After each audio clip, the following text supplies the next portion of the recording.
not a real, this is like a cheating way of doing it, which was to create my shape and then just weave around it by weaving across and then just ducking around the back and continuing on and turning around and ducking around the back until one of my beautiful assistants in New York said, "Oh, that's jacquard." And I was like, "Really? Oh, that's a thing. Okay, here's another way, another skill that I'm going to teach you. It's not cheating, it's jacquard."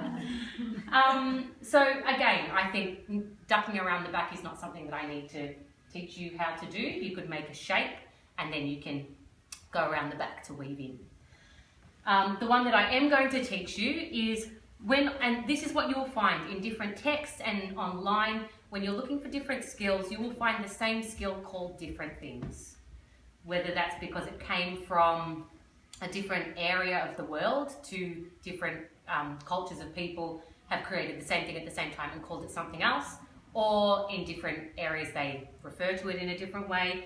So here they've got briar in brackets shag. I call this, the one that I'm going to teach you now, I learned it as dovetail, and which made sense because I knew dovetail joinery in carpentry, and you get that sort of look between a join between two pieces of wood. In this text, they call the one that I'm going to teach you, they call it interlocking.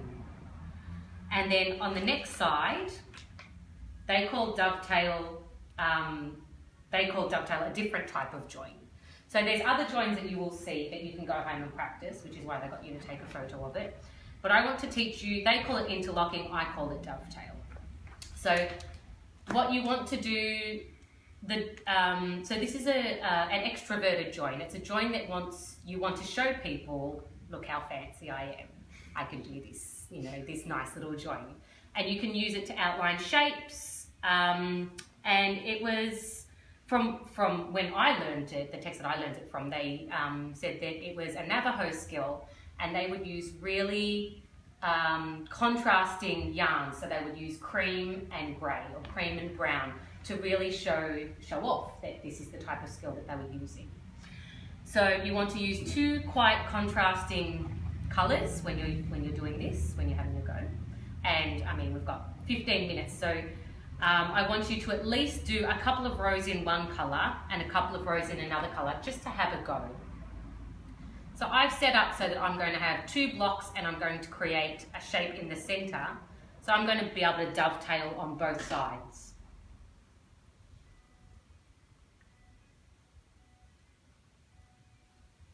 Oh, I forgot to use this yarn before it's split. Okay. Just a little bit wrong.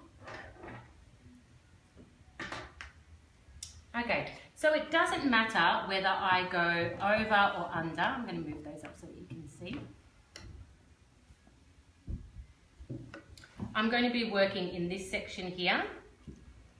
So it doesn't matter whether I start under or over, because when I join, they're going to be sharing, my shapes are going to be sharing that warp thread, that one and that one. So I'm just going to start under here and go over, under, under. And when I get to my first shape over here, I'm going to push down the first loop on the edge. And because I came over that last one, I'm going to go, so I've come under, so I'm going to go over and then I'm going to head back. And then I'm going to push down my second loop on that side, and I'm going to share the next warp thread.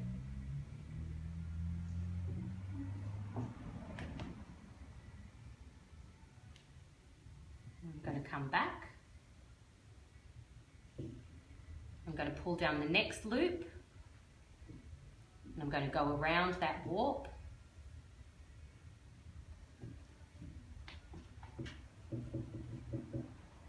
I'm going to come back in the other direction.